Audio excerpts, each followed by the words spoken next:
Hi, this is Lisa Rangel with Chameleon Resumes, the premier executive resume writing company, and thank you so much for joining me today. Today we're going to talk about how the career change job search is different than the regular linear progression job search. There's one main way that these two types of job searches are different, and I think it's really important to point out what that is because I see career change job searchers get hung up on this one area over and over and over again, and I want to highlight it for you today. So if you're a career change job seeker, you can avoid this pitfall and make sure you're doing the activities that are going to generate the right interviews for you. So one of the main ways that a career change job search is different than a regular job search is when you're doing a career change job search, you don't naturally have the target position keywords weaved within your background, right? And so let me give you an example. If you're currently a marketing director and you want to get out of marketing and you want to get into more leading careers, customer support or client satisfaction type teams, if you're currently a marketing director or a manager of marketing, that's what your titles are throughout your background.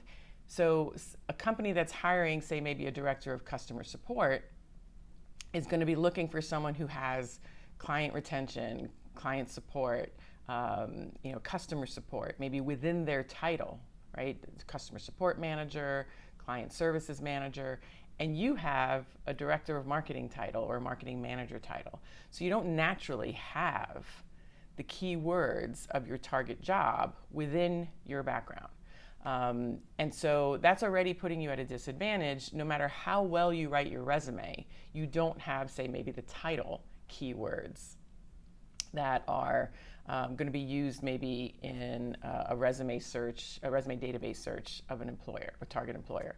Another way that keyword aspect can be working against you is sometimes companies will actively search for people to hire out of their competitors.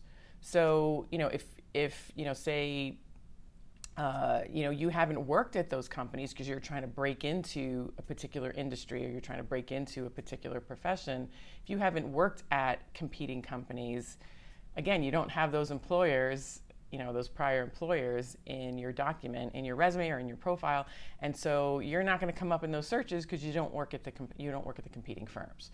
So again, when you're a career changer, whether you're trying to change industries or whether you're trying to change positions, and if you're doing both, it's a little bit doubly harder.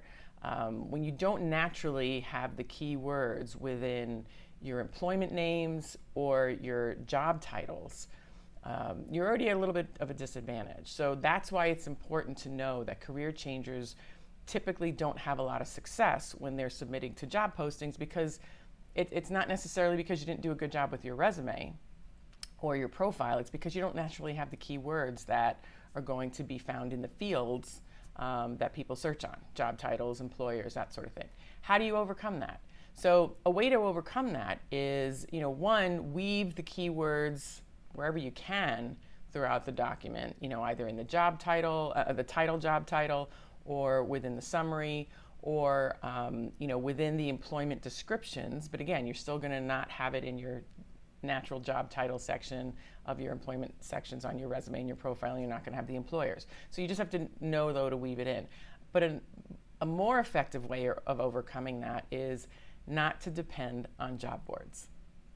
And typically the stats show that anywhere from 60 to 70% of hires happen through employee referrals, social media connections, personal contacts, which all falls under networking. And you don't have to know all these people firsthand. It could be second-degree connections, third-degree connections, fourth-degree connections.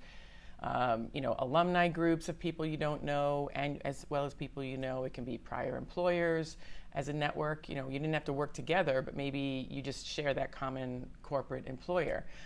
So use the networks that you have, and that is how the majority of hires happen naturally anyway. And I've always believed that when you're a career changer, the networking is even a bigger source of how the hire happens. So if you're a career changer, don't depend on job boards.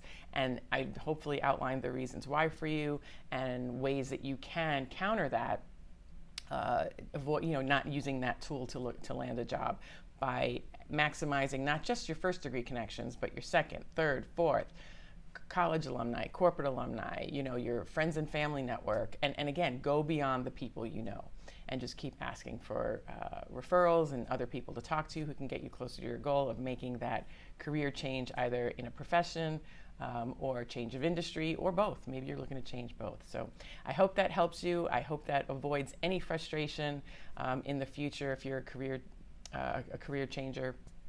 And if you would like to learn how to, write your resume for the human eye, I want you to join me for my next free training. You'll see the registration in the description below.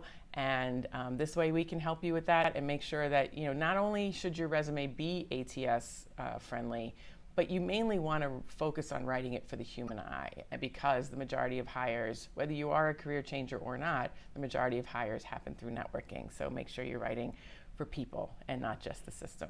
So I hope you join me in the next free training. You can register again below in the description box. If you like this video, I'm going to ask you to like it. If you feel like someone can benefit from hearing the advice I gave today, I'm going to ask you to share it. And make sure you subscribe to the channel so you don't miss next week's video. And if you have any questions, don't hesitate to leave a comment below or email me at lr@chameleonresumes.com. I get back to every email and I reply to every comment that I receive. So look forward to seeing you next week, and good luck.